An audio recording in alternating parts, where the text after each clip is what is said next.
we're going to show you a slideshow.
Thought we'd just start off with tears so that we could just sort of have them.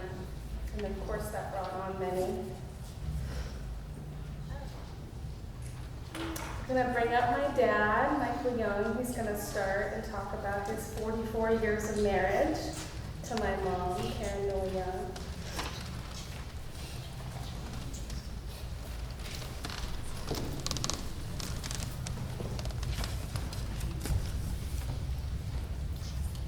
Before I start, I want to thank all the people who've been sending you cards and flowers and emails and Twitters and all kinds of stuff. It's really, it's much appreciated, and I still have everything. I saved everything that you sent me. And I also want to note that we're having a reception immediately following this at the house, and you're all invited. And a number of us have been working on it. We've got plenty of food and drinks and things like that. So please, we're at 333 Clay Street, if you don't know where we live, and if you can plug it into your phone, and if you can't plug it in your phone, just ask somebody here, or ask one of us, and we'll make sure that you get there. But we're really looking forward to seeing you there. And I want to thank all the people who worked on this and the upcoming reception. It's been something. Judy Salvini and John Hensley, Terrell Hendy, Tristan Berland, and Sanderson, and anyone that I forgot about. So thank you all so much. But I guess you want to hear about the first time that I spied Karen. Let me set the scene. It was winter, 1973-74, Ohio State University of Journalism. It was 7:30 in the morning, pitch black and cold, really cold. I entered the classroom and sat at the front row where all the other journalism nerds congregated. As the class was about to start, in walks this very cute co-ed with strawberry blonde hair who heads straight through the back row, shivering, a frown on her face, never looking up, never making eye contact. Needless to say, the front row was agog. We were all trying to figure out how to meet her. One guy volunteered to do some digging. We were, after all, in training to be investigative reporters. The next week, our spy reported back that she had a boyfriend, so we let it go. About 3 months later, though, on one of those warm, sunny, early spring days, I saw her sitting outside on the steps and soaking up the warm rays. I walked over and introduced myself. We chatted about the class. I asked her if she wanted to go out with me to the Columbus, Ohio City Council meeting. No, I'm not that much of a nerd, but we had been assigned to go to local government meetings to see how they worked. I had a car, so I asked her if she wanted to ride with a few of us. She accepted, and on the way back, she and I were talking in the front seat about journalism and what we wanted to do with it. She said her dream project would be to fly to England and find some of those British invasion bands and find out whatever happened to them. You're kidding me. I think I just died and went to heaven. It wasn't long before we were the big couple on campus. She was named features editor of the Ohio State Daily Lantern, and I was named the city editor. Our big night came on August 8, 1974, when President Nixon resigned. We geared up to put out a special edition of the paper. I was assigned to do a campus mood piece, which was a fun assignment. She was assigned to do a story on the impact to the economy, which is a dog, especially for someone who doesn't get finance. But she did it without complaining and did a really well-researched piece. She even got a note from our advisor who said he knew it was a boring idea, but wanted to see if she could pull it off. Upon graduation, we got married and then hunted around for work. We ended up going to Boston, where she used to volunteer at the women's homeless shelter in a seedy part of Boston. I think it was the second or third time that one of the guests took a swing at her after she decided to break up a fight, that she decided this was something better left to the professionals. We came to the LA Times in 1987 after the births of Allison and Marley. Karen freelanced at the Times and wrote some great food and lifestyle pieces. Eventually she got a full-time job at UC Irvine, and things got a lot easier when she found Lillian, the most amazing nanny housekeeper who kept things going at home while Karen and I worked. Our marriage was not like the Hollywood romance types. We always thought of it as a professional partnership, built on skills, respect, family, and careers.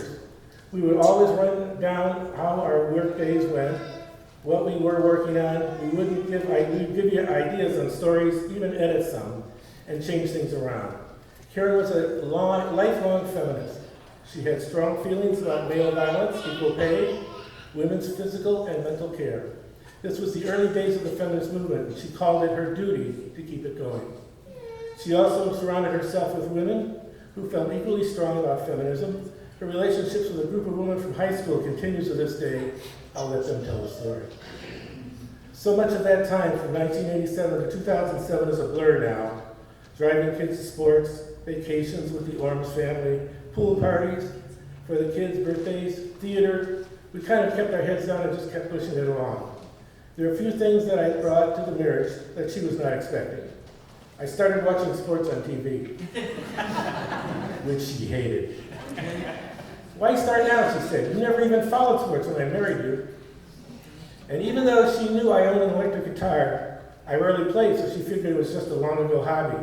But all of a sudden, a band formed out of the LA Times newsroom, and our garage became home of the suspicious trash fires. And she became the official band mom.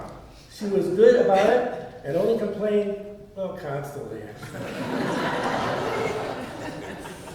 I did the math, and I calculated that over the past 30 years or so, she has listened to 4,950 hours of practice. This is a performance. It's start, stop, argue, start, stop. This alone to earn her a seat in heaven. We retired in 2007 and hightailed it to Nevada City, where we created a great life for ourselves. She got heavily into hospitality house, both cooking and serving on the board of directors, and joined a book club. We both were involved with Rotary and the March of Presidents. We cherished the many great relationships with so many different people. The time we spent kayaking, traveling, writing for The Advocate. I'm very sad that she's gone because she will be unable to enjoy the rest of the retirement. But then again, she lived a life well lived, well spent, and she got to hug 3 grandchildren.